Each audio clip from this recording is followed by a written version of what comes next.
Okay, our next speaker is Professor Paul Turner of Yale University. So, pleasure to be here. Thank you to everyone in the audience. Thank you to the organizers. Thank you to Owen, who set me up very well and actually took some of the harder questions that I anticipated, so this is perfect. I'm an evolutionary biologist and a virologist, so I am very passionate about evolutionary medicine, and maybe that will be quite obvious during my talk. What I want to start with is a little bit, well, I'm going to take a deeper dive than Owen because I have more time to deal with the subject. And I'm going to start with some of the same things that he mentioned briefly. The idea of evolutionary medicine is that we can gain more understanding through recognizing that evolution is important in all of biology, including in biomedicine. And what I'm going to get to in a moment is that we cannot think of ourselves as perfect organisms. This is far too common historically in human thought, and we are not some pinnacle of perfection. And in particular, our traits, they often leave us vulnerable to things that we would like to avoid, certain injuries and diseases. I would say the kind of coalescing of this thought, a lot of it dates back to 1994 during this time that the book Why We Get Sick was published. Randy Nesse was just here as a participant in our International Society for Evolution, Medicine, and Public Health conference, annual meeting that we just had here at Vanderbilt. He co-authored this book with now deceased evolutionary biologist G.C. Williams, and I think this really rallied people to understand how we can bring evolution thinking in. And my ulterior motive is I'm an educator, and I want to get students, trainees, people hooked on the lay public, hooked on evolution and its importance. And we tend to think of our own health. We tend to be a little distracted by how healthy we are. Maybe we don't go to the gym enough, but that's different in terms of, I do think what I had for my lovely meals here in Vanderbilt and how I need to go back and have a diet. But the point is, I'm going to touch on 4 things quickly that do not cover the field, but I think it's enough to illustrate the points. Trade-offs in human traits, compromises and frailties, so-called mismatches to modernity. How did we evolve through time versus the lifestyles that we lead now, and how that may impact our health. Cancer, which you heard a little bit about, you just have to say the word cancer, and it strikes fear in the heart of humans, so we're going to talk about that a little bit more. And I'm very much studying the 4th bullet point, how pathogens evolve rapidly and how this is just a problem for humans and other host organisms to keep pace. This lovely book that was co-edited by Jonathan Losos, I contributed a chapter in this book from 2016. So I like how my fellow evolutionary biologists, such as Rich Linsky and Jonathan Losos, are trying to bring this message of how evolution is important, how it shapes our lives, and how we can bring that to the classroom ultimately. So let's start with trade-offs. This is one of my favorite ones to illustrate why we are not perfect organisms.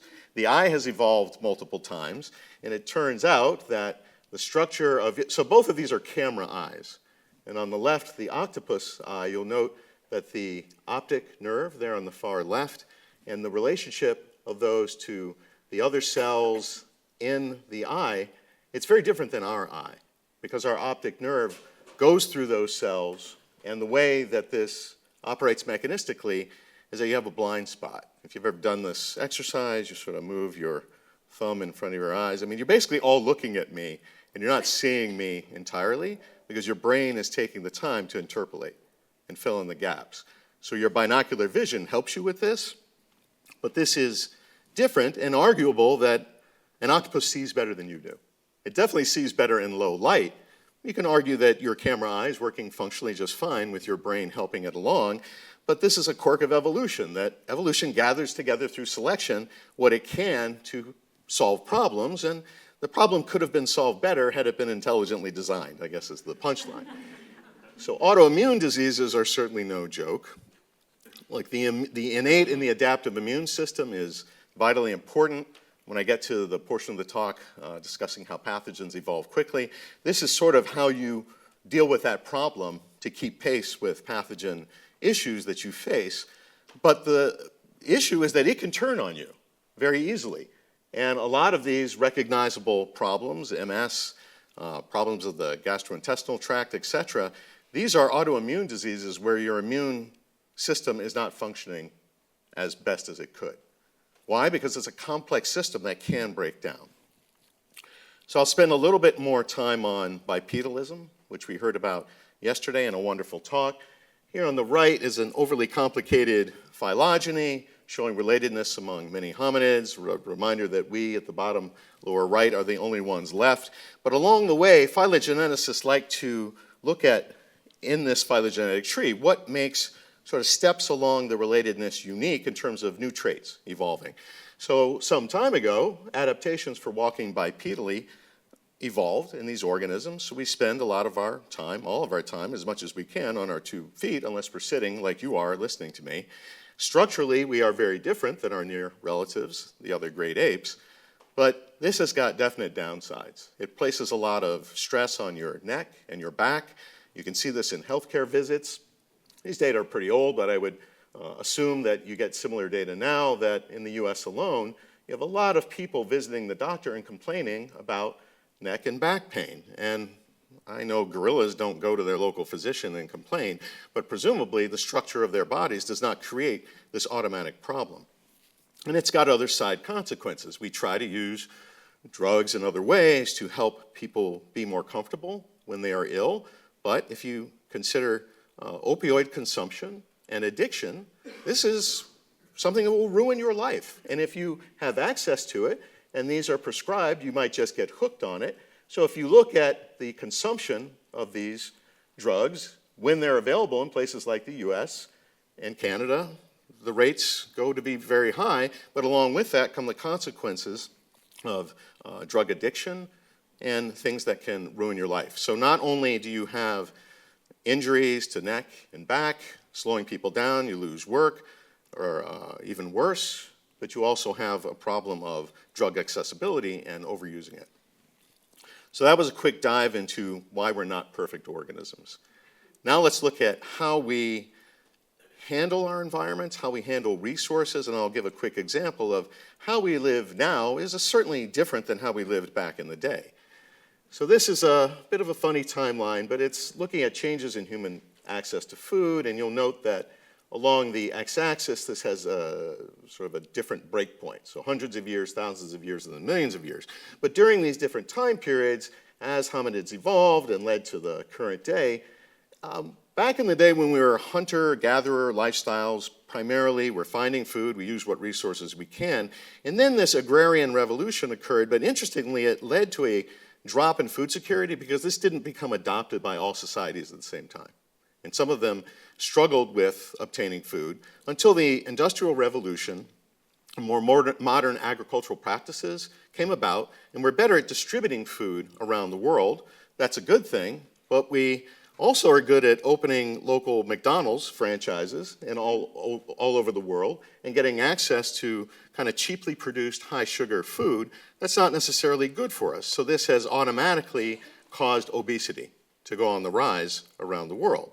So it's an interesting facet of food security has increased in some ways, but access to cheap produced, not very good food has occurred as well. And when you consider so-called industrial and subsistence lifestyles, and you look at something called TDEE, total daily energy expenditure, you consider men and women living in these places around the world, we basically burn more energy if we are not living in industrial settings, and this contributes to an obesity epidemic around the world. So this is a busy diagram, I apologize for that, but it begs the question, are we maladapted to many things in our modern lifestyles, including our diets?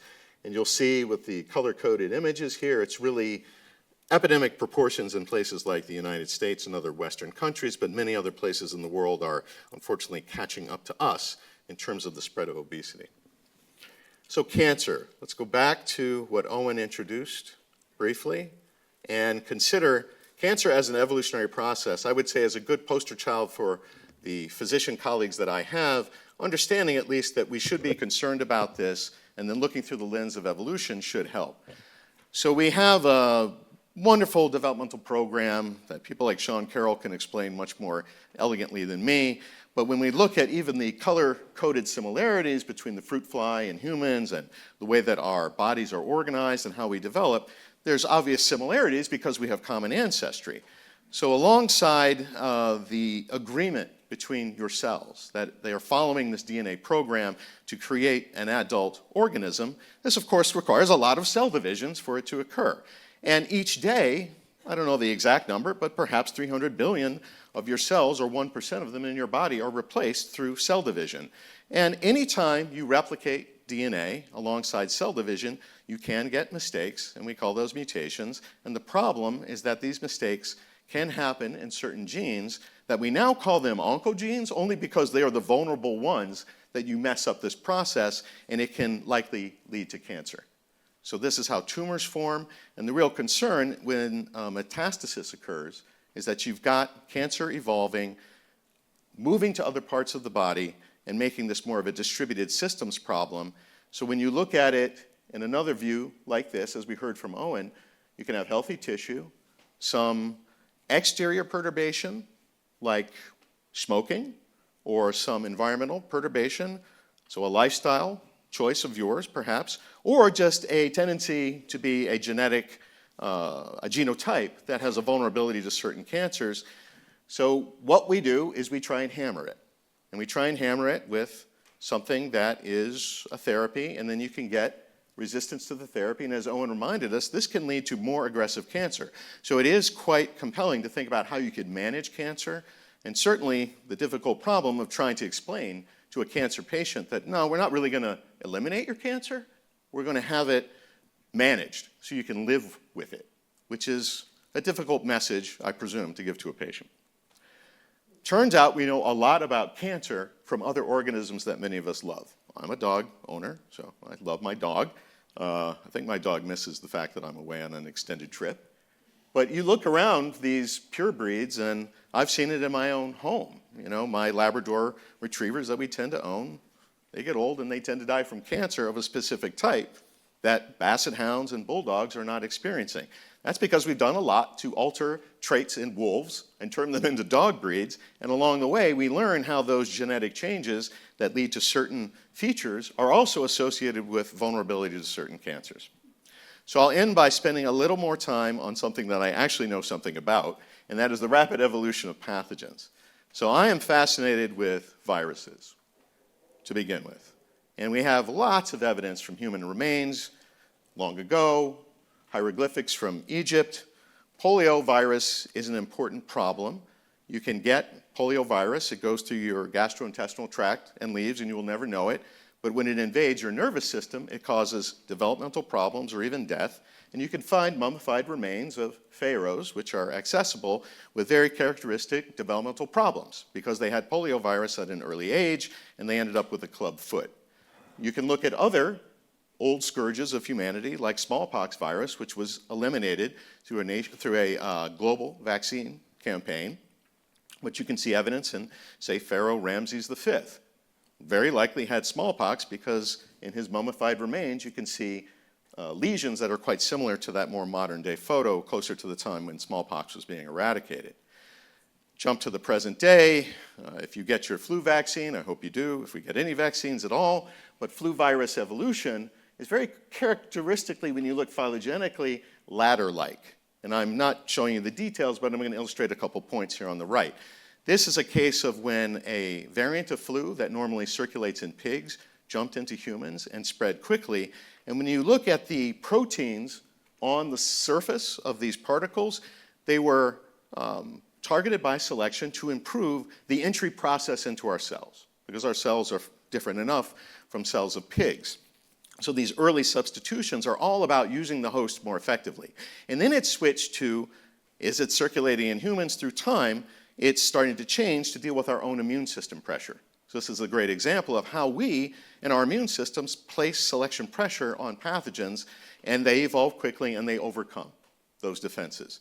So this ladder-like or very skinny and upright kind of structure of a flu phylogeny is very characteristic and illustrates why we are worried about flu virus evolution happening quickly and keeping pace with it through vaccines.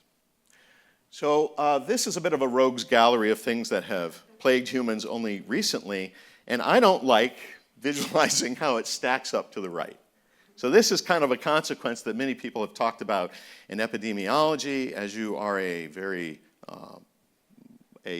target host organism with a large population size, with the ability to move around the earth and spread infectious disease, you are more vulnerable to problems of epidemic or pandemic proportion. Used to be I had to explain what a pandemic was, but obviously I don't have to do that now. It turns out all of these are RNA viruses, which are not that prevalent when you look at the viruses that infect humans, but they are overrepresented in those that we deal with poorly for our defenses and cause us a lot of pain and woe. The hot zone was written about Ebola virus and other hemorrhagic fever viruses. It was the reason I switched from studying bacterial evolution to virus evolution when I read that book.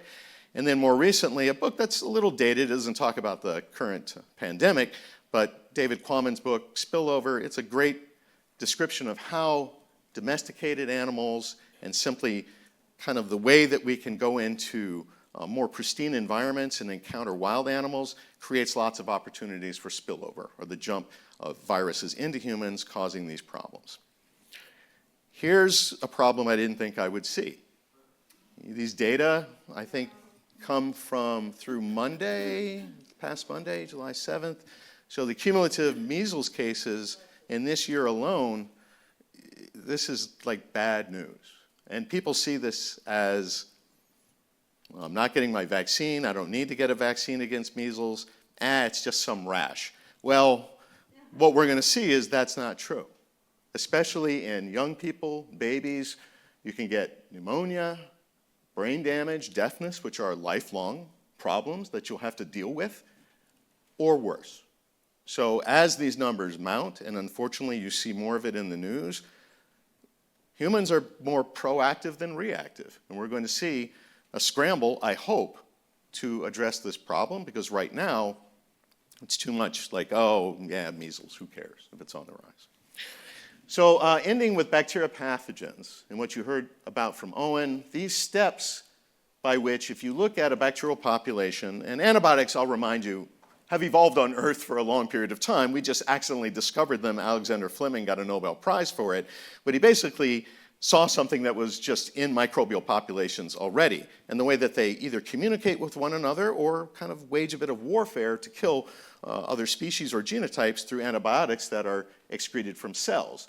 So if you use antibiotics at a high rate, which we have in the last century in domestication and in human health, globally, you select on bacterial populations, and the main issue is that they evolve resistance, and it comes for cheap. And they can, through either on the chromosome or some external miniature chromosomes called plasmids, they can just sort of accumulate resistance to lots of antibiotics, leading to that pan-drug resistant case that Owen mentioned just briefly. Here's another one. We're getting better and better at looking longitudinally for a single patient. In this case, this was somebody with TB, the bacterium that causes the disease, TB, I should say. And through time, all this is an illustration of the very many drugs that were used and were effective initially. And you go to the top portion of this diagram, and it's color coding for each of those drugs, how drug-resistant alleles swept through the bacterial population within this patient, and it did not end well for them. When you look at this at large scale, this is a very sobering projection map for which people like to debate the actual numbers. Let me just orient you. It's assuming that populations in Africa and Asia will grow proportionally faster than those in other parts of the world, but it's presumed to be a global problem that by a short period of time from now, with antibiotic resistance, antimicrobial resistance spreading, you're going to see this as a major form of mortality that starts to push us back to what Owen reminded is this pre-antibiotic era that we do not want to be living in. With recent things happening in the United States, I'm wondering how that number in North America alone is going to change. So that's very sobering. The last thing I'll say, I brought up cancer and how cancer is very scary. This is predicted to outpace cancer deaths, and cancer deaths are already increasing around the world. So that's not good news at all. What are you going to do about it? So I'll end on maybe a rosier note where I study viruses that solve problems, and you can look at old technology when people looked in their environments in the early 1900s and easily found these viruses that are specific to killing only bacteria. They're called phages. And the early discoverers noticed something shown in this cartoon, that if you have the right phage for the right bacterial target, you get a self-amplifying drug. It can be minimally dosed, and you get lots and lots of copies, and presumably it would spread wherever it needs to in the body, in the bloodstream, for example, to reach its target. And we find that this works very effectively, such as in pulmonary cases for people who are vulnerable to certain lung diseases, and those populations would include those with cystic fibrosis, or a very larger population, chronic obstructive pulmonary disease. The way that we take evolution to this problem, look at the yellow triangle. We put forward that you could do phage therapy 1.0, like OG phage therapy, or you could understand that a lot of our multi-drug resistance problems are because complexes of proteins allow certain bacteria to have those antibiotics enter, and then they're pumped out actively. So if you have a phage that targets that, those bacteria will have a profound problem in the eyes of selection. They have to solve the phage death issue, and it could push them to the lower right-hand corner of this yellow triangle, that they give up these efflux pumps in order to deal with removing binding factors for phages, but then they're left over as being antibiotic susceptible. So you've sort of steered the remaining bacteria in the patient to a better outcome clinically, and the same kind of strategy is in this purple triangle, where perhaps there's a shield around the bacterial cell, causing it to be less capable of being surveyed by the human immune system. You target that, it's removed, and your immune system cells can target it better. So as scientists like to make light of important problems, I'll end with this. So I'm from Yale. Gary Trudeau is a Yaley, so this is my obligatory Gary Trudeau Doonesbury cartoon. TB, my God, are you sure? Afraid so, but we caught it early. So my prognosis is good? Depends. Are you a creationist? Why, yes I am. Why do you ask? Because I need to know whether you want me to treat the TB bug as it was before antibiotics, or as the multi-drug resistant strain it has since evolved into. Evolved? Your choice. If you go with the Noah's Ark version, I'll just give you streptomycin. What are the newer drugs like? They're intelligently designed. So on that note, thank you for your attention. I'll take any questions.